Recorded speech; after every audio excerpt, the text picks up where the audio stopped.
Hello my dear students, welcome back to a new session of editorial analysis. और हमेशा की तरह हम शुरू करेंगे अपना सेशन वोकैबुलरी से। वोकैब बहुत इंपॉर्टेंट है क्योंकि वोकैब के क्वेश्चंस डायरेक्टली आते हैं आपके एग्जामिनेशन में। साथ ही साथ आप अपनी reading skills, comprehension skills improve करते हैं जो आपको डायरेक्टली आरसीज में, क्लोज टेस्ट्स में और पैराजम्बल्स में बेनिफिट करता है। चलिए शुरू करते हैं आज का session. The first word is complement. आप देखिए, एक कॉम्प्लीमेंट होता है जहाँ पे ये आई होता है, ठीक है। वो कॉम्प्लीमेंट का मतलब होता है तारीफ। यहाँ पे कॉम्प्लीमेंट का मतलब होता है वैल्यू ऐड करना, पूरक होना। कॉम्प्लीमेंट मतलब कॉम्प्लीमेंट करना मतलब कोई चीज़ जो थोड़ा बहुत अधूरा हो तो वो उसको पूरा कर रहा है, ठीक है। इन्हांस करता है, कंप्लीट करता है।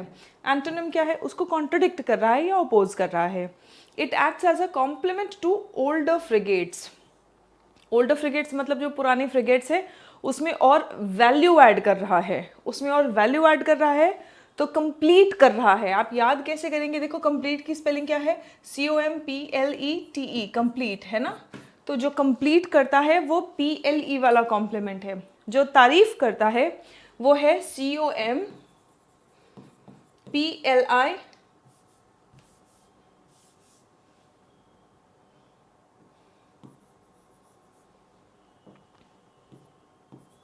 कॉम्प्लीमेंट, ठीक है। वो ये वाला कॉम्प्लीमेंट होता है, COMPLIMENT, compliment, right. Now coming to the next word, precursor. अच्छा, कॉम्प्लीमेंट यहाँ पे ये क्या है? ये एक नाउन है, ठीक है। ये क्या है? एक नाउन है। ये नाउन की तरह भी काम कर सकता है एक्चुअली और वर्ब की तरह भी, ठीक है। इसका दोनों पार्ट्स ऑफ स्पीच होता है। ये नाउन की तरह और वर्ब की तरह दोनों यूज हो सकता है। यहाँ पे ये एक नाउन की तरह यूज हुआ है, ठीक है। एज अ आ गया है ना उस वर्ड के सामने, तो ये एक नाउन की तरह यूज हुआ है। ये दोनों भी पार्ट्स ऑफ स्पीच की तरह यूज हो सकता है। The next word is precursor. ये एक नाउन है। प्रिकर्सर का मतलब क्या होता है? Something that comes before, pre. Pre पहले ही कोई चीज आता है ना। पहले ही कोई चीज बता रहा है, कोई जैसे भविष्यवाणी होती है, तो इन सब चीजों को हम क्या कहेंगे? प्रिकर्सर कहेंगे, ठीक है। फोर रनर या प्रीडिसेसर। सक्सेसर मतलब बाद में आने वाला, पहले आने वाला is precursor. It is a precursor to future projects. Future projects के लिए ये एक पहले ही कोई चीज़ जो हमें बता दे कि भाई भविष्य का नज़ारा कैसा होने वाला है, ठीक है। That's called a precursor. Indigenous, indigenous OUS ending word है तो ये एडजेक्टिव है। OUS एंडिंग वर्ड क्या होता है? एडजेक्टिव होता है। इंडिजिनस, इंडिजिनस का मतलब होता है लोकल, स्वदेशी, नेटिव, डोमेस्टिक। या एक जगह की कोई इंडिजिनस चीज जो है वो दूसरे जगह के लिए फॉरेन या इम्पोर्टेड हो सकती है। जो चीज जहाँ की है वहां पर वो इंडिजिनस होता है ना। डोमेस्टिक होता है, नेटिव होता है, लोकल होता है। मेनी पार्ट्स वर इंडिजिनस मतलब अगर कोई चीज बनाया गया है तो उसमें कई हिस्से, मेनी पार्ट्स कैसे हैं? इंडिजिनस है, ठीक है। Now come, okay, yes, antonyms हमने देख ही लिया है, फॉरेन और इम्पोर्टेड, ठीक है। The next word, okay, your question, which word means something that completes और एनहांसेस। कोई चीज जो इम्प्रूव करे, एनहांस करे या पूरा करे, जिसको हम पूरक भी कहते हैं। इसमें से कौन सा वर्ड है? इंडिजिनस, कॉम्प्लीमेंट या फिर प्रिकर्सर? और इसमें कौन सा वर्ड नाउन है आप मुझे कमेंट करके बताएंगे। कौन सा वर्ड नाउन है आप मुझे कमेंट करके बताएंगे, ठीक है। चलिए, फजी पिक्चर का मतलब क्या होता है? फजी पिक्चर मतलब अनक्लियर सिचुएशन, अस्पष्ट स्थिति, वेग, foggy, obscure. Very very important words. वेग और ऑब्सक्योर तो कई बार आपके एग्जामिनेशन में आ चुका है, ठीक है। सो अनक्लियर, वेग, फजी पिक्चर मतलब अनक्लियर सिचुएशन, अस्पष्ट स्थिति। एंटोनिम क्या होगा? क्लैरिटी। एंटोनिम क्या होता है बच्चों? Clarity.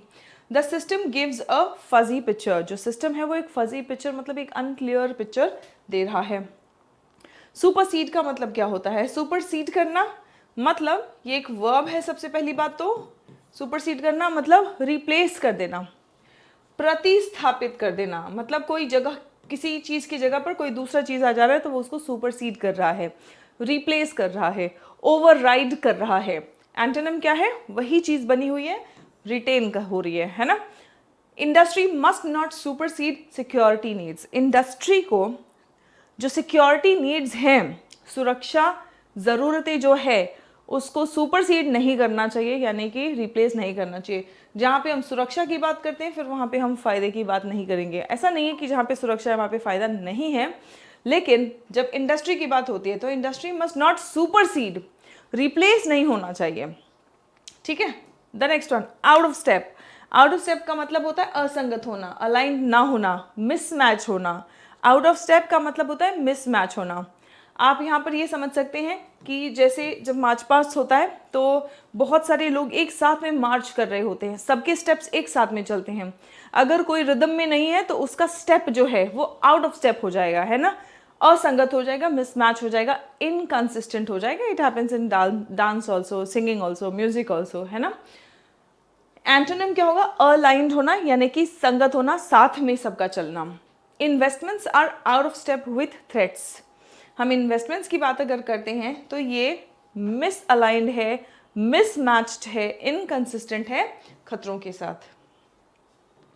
The next question, which phrase means an unclear और वेग सिचुएशन। इनमें से कौन सा फ्रेज है जिसका मतलब है अनक्लियर या वेग सिचुएशन, अस्पष्ट स्थिति, है ना। आप मुझे कमेंट करके बताएंगे। And students, we have our application Serene Pathshala on Google Play Store. इस एप्लीकेशन पर बच्चों आप लोगों को 2 तरीके के बैचेस मिलेंगे। इंग्लिश आप किस उद्देश्य से पढ़ रहे हैं ये डिसाइड करेगा कि आपके लिए कौन सा बैच सूटेबल है। अगर आप 1 डे कॉम्पिटिटिव एग्जामिनेशंस की तैयारी कर रहे हैं तो आप लोगों के लिए मोस्ट सूटेबल बैच है कंप्लीट इंग्लिश फाउंडेशन बैच, क्योंकि यहाँ पे 200+ आवर्स का कंटेंट आपको मिलेगा और ये 200+ आवर्स का content will give you vocabulary, grammar, cloze test, parajumbles, comprehensions, ये सभी कुछ इन डिटेल आपको यहाँ पर देखने को मिलेगा। ठीक है, with theory, with practice questions based on your previous years. Now students, spoken English express batch किसके लिए है? स्पोकन इंग्लिश एक्सप्रेस बैच उन बच्चों के लिए है जो अपनी कम्युनिकेशन स्किल्स, जो अपनी फ्लुएंसी और कॉन्फिडेंस पर काम करना चाहते हैं। यहाँ पर आपको हर एक चीज़ आने की ज़रूरत नहीं है, इंग्लिश में हर चीज़ सीखने की ज़रूरत नहीं है, लेकिन इंग्लिश में वो सारी चीज़ें सीखनी ज़रूरी है जो आपको सेंटेंसेस बनाने में मदद करेगी, जो आपको कॉन्फिडेंटली बोलने में मदद करेगी। उन सभी बेसिक्स और वोकैबुलरी के साथ में, उन सभी कॉन्सेप्ट्स के साथ में स्पोकन इंग्लिश एक्सप्रेस बैच है जहाँ पे प्रैक्टिस पर ज़्यादा फोकस दिया गया है। ठीक है, चलिए। और IB वाला बैच, IB Tier 3, जहाँ पे interview, internal security, body language, mock interviews होगा आपका, है ना। ऑनलाइन मॉक्स भी अवेलेबल है, ऑफलाइन मॉक्स भी अवेलेबल है। आप एनरोल कर लेंगे जैसे ही आप Tier 2 क्वालिफाई करते हैं। अभी बहुत सारे बच्चे बस वेटिंग में हैं कि Tier 2 का हमारा रिजल्ट आ जाए, फिर उसके बाद में हम क्या कहते हैं Tier 3 में एनरोल कर लें। ठीक है, तो इंटरव्यूज़ हो जाएंगे। पैनल मेंबर्स का स्लॉट्स बहुत लिमिटेड होता है। आप जैसे ही आपका एग्ज़ाम क्लियर होता है, एग्ज़ाम नहीं मतलब Tier 2 क्लियर होता है, आप एनरोल कर लेंगे। Coming to the editorial now, at sea का मतलब क्या होता है? On the Indian navy's project 17A। At sea मतलब समुद्र की बातें करने वाले हैं, और समुद्र की सुरक्षा किस पर होती है? इंडियन नेवी की जिम्मेदारी होती है। और इंडियन नेवी का कोई प्रोजेक्ट है 17A, उस पर आज की चर्चा है। The expansion of high end frigate fleet must be in step. In step मतलब साथ साथ होना चाहिए, संगत होना चाहिए। आउट ऑफ स्टेप हमने वोकैबुलरी किया है ना। सो एक्सपांशन जो है हाई एंड फ्रिगेट फ्लीट का, तो फ्लीट जो शिप्स होते हैं, है ना, शिप्स के ग्रुप को, समूह को क्या कहा जाता है? फ्लीट कहा जाता है ना। So expansion of high end frigate fleet जो है ये कैसा होना चाहिए? कंसिस्टेंट होना चाहिए, संगत होना चाहिए। जो खतरे हैं, परसीव्ड थ्रेट्स मतलब जो हम देखो खतरों का हम अंदाज़ा लगाते हैं कि हमें ये खतरा हो सकता है और फिर उसी के अकॉर्डिंग हम अपनी सुरक्षा तय करते हैं। तो जो हमारे अंदाजे के अकॉर्डिंग थ्रेट्स हैं, हम जो एक्सपांशन कर रहे हैं वो एक्सपांशन हमारे खतरों के संगत होना चाहिए, आउट ऑफ स्टेप नहीं होना चाहिए। The Indian navy's project 17A is a 45,000 crore program to build 7 Nilgiri class frigates. 45,000 crore इनका प्रोग्राम है और ये 7 नीलगिरी क्लास फ्रिगेट्स बनाने का प्लान कर रहे हैं। इसमें क्या क्या है? With anti air, anti surface and anti submarine capabilities as an advanced complement to the Shivalik frigates and a precursor to Project 17B। तो ये Project 17A क्या है? Project 17A में 45,000 करोड़ प्रोग्राम है ये, जहां पर 7 नीलगिरी क्लास फ्रिगेट्स बनाए जा रहे हैं। ये क्यों बनाए जा रहे हैं? ताकि शिवालिक फ्रिगेट्स को ये कॉम्प्लीमेंट कर सके, मतलब उसका पूरक बन सके, उसको और इम्प्रूव कर सके, एनहांस कर सके। और प्रोजेक्ट 17B जो आने वाला है, ये उसका पहला नज़ारा है ना, मतलब प्रीकर्सर है। हमें पहले ही देखने को मिल रहा है कि 17B क्या हो सकता है। The project delivered the INS Mahendragiri on April 30। INS Mahendragiri को डिलीवर किया है इस प्रोजेक्ट ने 30 अप्रैल को, कंप्लीटिंग 6 डिलीवरीज इन 17 months.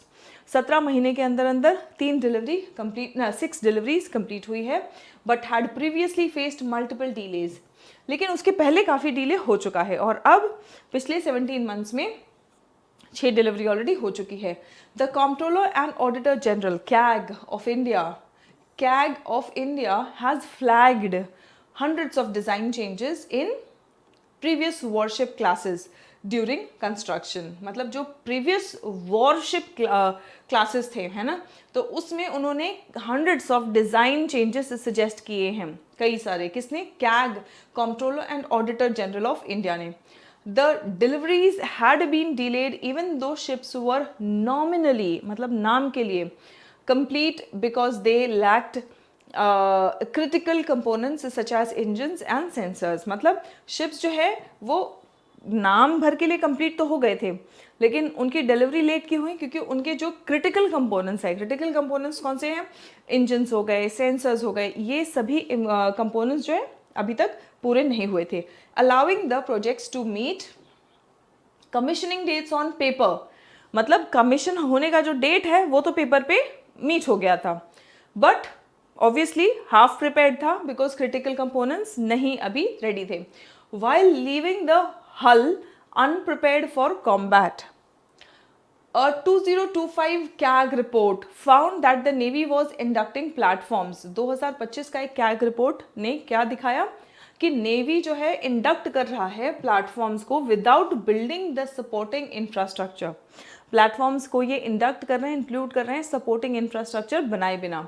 While project 17A used 75% indigenous components. कह रहे हैं कि प्रोजेक्ट 17A ने 75% 75% इंडिजिनस कंपोनेंट्स इन्होंने यूज किया है। ठीक है। By value many critical parts were sourced from abroad. लेकिन बहुत सारे वैल्यू के अकॉर्डिंग 75% इंडिजिनस कंपोनेंट्स है, लेकिन जो क्रिटिकल कंपोनेंट्स है वो विदेश से लाना पड़ा, from abroad. And without them the vessels final integration was withheld. जिनके बिना, जिन क्रिटिकल कंपोनेंट्स के बिना जो फाइनल इंटीग्रेशन है वो नहीं हो सकता था। Currently India can build most of each ship. मौजूदा स्थिति में भारत में हर शिप का काफ़ी सारा हिस्सा बन सकता है, most of each ship build हो सकता है, but exercises limited control over timelines. लेकिन टाइमलाइन के ऊपर इंडिया का ज़्यादा कंट्रोल नहीं है। The Indian Ocean carries most of India's energy imports as well. अब इंडियन ओशन की अगर हम बात करें तो इसका इंपॉर्टेंस क्या है? हमारा इंडिया का एनर्जी इम्पोर्ट्स जो है maximum, as well as Chinese naval deployments, maximum जो है वो इंडियन ओशन कैरी करता है। But the nature of these challenges alone does not resolve the kind and scale of response they merit. कह रहे हैं कि जितना नेचर ऑफ दीज चैलेंजेस, जिस तरीके की वहाँ पे चुनौतियाँ हैं, वहाँ पे उस तरीके का रिस्पॉन्स नहीं मिलता है काइंड और स्केल में। India built the chain of static sensors. India ने क्या बनाया? Chain of static sensors after 2008 Mumbai attacks. 2008 Mumbai attacks के बाद में chain of static sensors India ने बनाया with radar hardware involving imported parts. The chain has been extended to Mauritius, Sri Lanka and Seychelles, and together with naval platforms, a detect and decide response system, है ना? Detect मतलब पता करना, decide करना मतलब निर्णय लेना, रिस्पॉन्ड मतलब प्रतिक्रिया देना, ऐसा सिस्टम बनाया गया है। But while naval satellites and under water sensors, naval satellites and under water sensors network provide the detect aspect. अब डिटेक्ट मतलब पता करने का जो एस्पेक्ट है ना, वो क्या प्रोवाइड करता है? अंडर वाटर सेंसर्स, पानी के अंदर जो सेंसर्स हैं, सेंसर नेटवर्क है ना, वो डिटेक्ट करने का एस्पेक्ट प्रोवाइड करता है। The frigates, radars and sonars remain the most important. लेकिन फ्रिगेट्स पर जो रडार्स होते हैं और जो सोनार्स होते हैं वो मोस्टली इम्पोर्ट होते हैं, remain the most imported and दस मोस्ट डिलेड कंपोनेंट्स। क्योंकि ये इम्पोर्ट हो रहे तो यही सबसे ज़्यादा लेट पहुंचते हैं। Limiting the vessel's ability to function as mobile sensors, और इसके वजह से एज मोबाइल सेंसर्स जो है ये वेसल्स काम नहीं कर पाते। Adding more surface combatants is like adding receivers to a network still transmitting a fuzzy picture।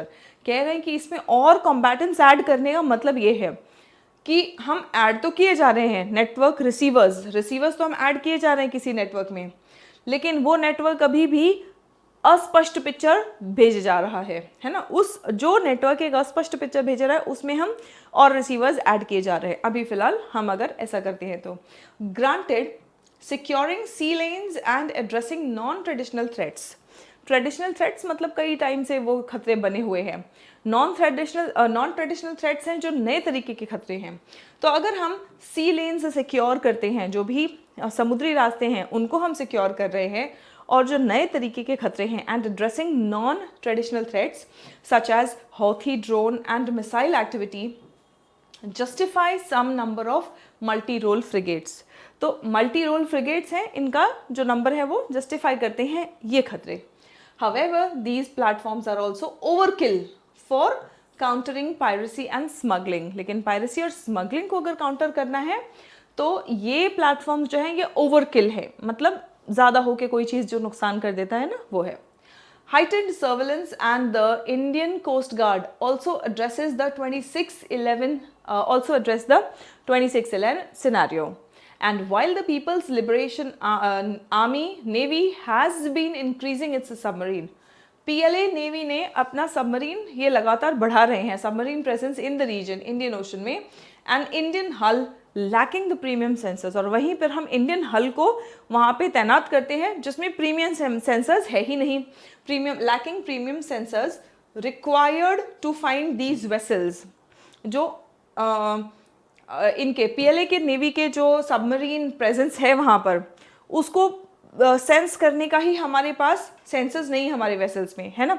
Is effectively not responding to China's presence. तो सीधी बात है कि चाइना के प्रेजेंस को अगर हम उनके वेसल्स को ही नहीं पहचान पा रहे हैं, पकड़ पा रहे हैं, हमारे पास सेंसर्स की कैपेबिलिटी नहीं है, हम लैक कर रहे हैं, तो वहाँ पे हम अपने वेसल्स तैनात कर भी रहे हैं तो भी हम तरीके से रिस्पॉन्स नहीं कर रहे हैं चाइना के प्रेजेंस को वहाँ पर। What then is the purpose of expanding. और अगर ऐसा है तो फिर एक्सपांड करने का जो हाई एंड फ्रिगेट फ्लीट है, अगर हम वहाँ पर चाइना के खतरे को ही तरीके से रिस्पॉन्ड नहीं कर पा रहे हैं तो वहाँ पे हाई एंड फ्रिगेट फ्लीट को तैनात करने का या उसको एक्सपांड करने का पर्पस ही क्या रहेगा। That's the question that the editorial is asking, the writer is asking. Okay, one possibility is to sustain domestic shipyards. कह रहे हैं एक पॉसिबिलिटी ये है कि डोमेस्टिक शिपयार्ड्स को सस्टेन किया जाए एंड अब्जॉर्ब न्यू टेक्नोलॉजीज, और नई टेक्नोलॉजीज को अब्जॉर्ब किया जाए, but this risks allowing industry interests to supersede. लेकिन अगर ऐसा किया गया तो इंडस्ट्री के जो इंटरेस्ट्स हैं, है ना, इंडस्ट्री के इंटरेस्ट जो है वो खतरे के एनवायरनमेंट को सुपरसीड कर जाएगा, है ना। खतरे के एनवायरनमेंट की जो मांगे हैं, जो डिमांड्स है, उसको इंडस्ट्री इंटरेस्ट जो है वो सुपरसीड कर जाएगा। इन सम, मतलब कुल मिला के अगर हम बोलें तो India has a response fleet facing delays. हमारे पास जो रिस्पॉन्स फ्लीट है वो डिलेज फेस कर रहा है। A sensor grid with incomplete coverage. हमारे पास सेंसर ग्रिड तो है लेकिन कवरेज इनकम्प्लीट है, पूरी तरीके से हम कवरेज नहीं दे पा रहे हैं। एंड ओवरड्यू अपग्रेड्स भी बहुत सारे हैं जो पेंडिंग हैं, बहुत सारी चीज़ें हैं जो हमें अपग्रेड करने की भी ज़रूरत है। ओवरड्यू है, ऑलरेडी ड्यू नहीं ओवरड्यू है। A domestic industrial ecosystem that still depends on imports. हमारा इंडस्ट्रियल इकोसिस्टम है तो डोमेस्टिक, लेकिन हम काफ़ी हद तक इम्पोर्ट्स पर निर्भर हैं। That still depends on imports and ultimately, और आखिरकार, investments that are out of step with the threats. अब हमारे पास जो थ्रेट्स हैं, जो खतरे हैं, उनसे निपटने के लिए हमें जो कैपेबिलिटीज़ चाहिए, है ना, उसके लिए प्रॉपरली हमारे पास इन्वेस्टमेंट्स, जिस हिसाब से खतरे हैं और उनसे निपटने की हमें कैपेबिलिटी चाहिए उस हिसाब से इन्वेस्टमेंट्स भी नहीं है। And investments that are out of step with the threats they are meant to address, है ना। जो थ्रेट्स हमें एड्रेस करने की ज़रूरत है उन थ्रेट्स के साथ में इन्वेस्टमेंट्स जो है वो आउट ऑफ स्टेप है। Out of step, in step. In step मतलब कंसिस्टेंट होना, संगत होना, आउट ऑफ स्टेप मतलब इनकंसिस्टेंट होना, असंगत होना। Now what is the tone of the passage? Celebratory बिल्कुल भी नहीं है, ठीक है। जितने भी बच्चों को टोन ऑफ द पैसेज में पता करने में दिक्कत होती है, तो मैं टोन ऑफ द पैसेज को ही फाइंड आउट करने में कि कितने अलग अलग तरह के टोन होते हैं, कैसे हमें टोन को इनिशियली आइडेंटिफाई करना है, इसके ऊपर एक डिटेल्ड क्लास लेके आ रही हूँ, जहाँ पर आपको टोन ऑफ द पैसेज, अलग अलग तरीके के टोन कौन से ऐसे कीवर्ड्स होते हैं जिनसे हमें उनको पहचानना है, ठीक है। टोन ऑफ द पैसेज का मतलब होता है ऑथर का भाव, किस भाव से ऑथर लिख रहा है। देखो भाव मतलब इमोशन है ना, आप जिस इमोशन से बात करते हो वैसे ही आपके शब्दों का चयन होता है। सिंपल सी बात है, हम अपने इमोशंस कैसे दिखाते हैं? अपनी बातों से, the word choice that we make, isn't it? तो जिस तरीके के हम वर्ड्स चूज करते हैं वो आपको पहचानने पड़ेंगे, और वो पहचान के हम जो है टोन ऑफ द पैसेज पता करते हैं। तो आप देखेंगे कि यहाँ पे सेलिब्रेटरी तो नहीं है, ठीक है। क्रिटिकल एंड एनालिटिकल है, ह्यूमरस और इमोशनल बिल्कुल भी नहीं है। क्रिटिकल है क्योंकि कई कई जगह पे क्रिटिसाइज किया गया है, बोल रहे हैं ना कि फ्रिगेट, ये हाई एंड फ्रिगेट एक्सपांड करने का क्या मतलब है? अगर जो खतरे हैं वो हम पूरी तरीके से हम नहीं उनसे निपट पा रहे हैं, तो फिर हम जो एक्सपांड किए जा रहे हैं तो उसका तो कोई मतलब नहीं है, राइट। एनालिटिकल क्योंकि हर चीज़ को इन डिटेल में डिस्कस किया गया है, नंबर्स की बात की गई है, फीचर्स की बात की गई है, हर चीज़ को अच्छे से समझा गया है, समझने की कोशिश की गई है कि अगर ये पर्टिकुलर चीज़ है तो उसका क्या ऑब्जेक्टिव होता है, ये अगर हम प्रॉब्लम फेस कर रहे हैं तो वो क्यों फेस कर रहे हैं, इसका सोल्यूशन कैसे निकल सकता है, राइट। सो बहुत डेप्थ में जाके जब हम एनालिसिस करते हैं तो एनालिटिकल टोन हो जाता है, ठीक है। Now what major issue has affected project 17A deliveries? Project 17A की डिलीवरीज किस मेजर इशू ने अफेक्ट किया है? फंडिंग नहीं है इसलिए, मैन पावर की शॉर्टेज है, delay in critical imported components, या lack of ship building capacity? Ship building capacity की भी हमारे पास कमी नहीं है, मैन पावर की तो बिल्कुल कमी नहीं है, फंडिंग की ये है कमी, लेकिन क्या मेजर प्रोजेक्ट 17A की डिलीवरीज को किसने इफेक्ट किया? Delay in critical imported components, इस चीज की वजह से प्रोजेक्ट 17A डिलीवरीज इंपैक्ट हुई है। Why does the article question the expansion of high and frigates? Article में जो हाई एंड फ्रिगेट्स को बढ़ाया जा रहा है, एक्सपांड किया जा रहा है, इसको क्यों क्वेश्चन किया है आर्टिकल में ऑथर ने? दे आर टू चीप, बहुत चीप है इसलिए, they are not needed for all threats, या दे आर आउटडेटेड, या दे आर टू स्मॉल। ना ये चीप है, ना ये आउटडेटेड है, ना ये स्मॉल है। They are not needed for all threats, सभी तरह के थ्रेड्स के लिए ये नीडेड नहीं है। What does the word indigenous mean? Indigenous ये शब्द का मतलब क्या है? Indigenous इस शब्द का मतलब क्या है? Very very important word. ये वर्ड आपके एग्जामिनेशन में कई बार आ चुका है और आगे भी कई बार आता रहेगा। ये वर्ड अगर आपको नहीं पता तो आप जेन्युइनली एग्जाम्स की तैयारी नहीं कर रहे हैं। आपको अपने तैयारी पर क्वेश्चन उठाना चाहिए कि मैं कर क्या रहा हूँ, अगर ये शब्द आपको नहीं पता है तो, है ना। और अगर पता है तो आप मुझे कमेंट करके बताएंगे, मैं इसका आंसर नहीं बताऊंगी, ठीक है। Now the navy, correct sentence आप मुझे बताएंगे। द नेवी, अच्छा ये भी सब्जेक्ट वर्ब अग्रीमेंट का क्वेश्चन है। करेक्ट सेंटेंस कौन सा है आप मुझे ऑप्शन के साथ में करेक्ट सेंटेंस कमेंट करके बताएंगे। सब्जेक्ट वर्ब अग्रीमेंट के क्वेश्चंस कई सारे मैंने आपसे कराए हैं, आज आप मुझे बताएंगे कि आप सही आंसर बता पाएंगे कि नहीं मुझे, ठीक है, वो आप मुझे कमेंट करके बताएंगे। अब डिस्कशन पॉइंट मतलब सोचने विचारने के लिए एक मुद्दा।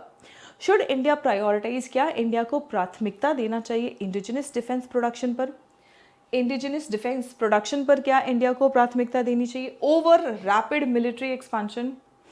रैपिडली मिलिट्री को एक्सपांड करने के बदले, रैपिड मिलिट्री एक्सपांशन के बदले क्या इंडिया को प्राथमिकता देना चाहिए इंडिजिनस डिफेंस प्रोडक्शन को? ठीक है, ये आप मुझे सोच के बताएंगे। And here are the points, आप इनको एक बार पढ़ेंगे, ठीक है। इससे आपकी एनालिटिकल और आपकी राइटिंग स्किल्स दोनों इंप्रूव होगी। तो do give it a thought, 1-2 minute का समय दें। And that's it for today, see you in the next session. तब तक अपना ख्याल रखें, स्वस्थ रहें, मस्त रहें, सभी बच्चे पढ़ते रहें और आगे बढ़ते रहें। जय हिंद एवरीवन।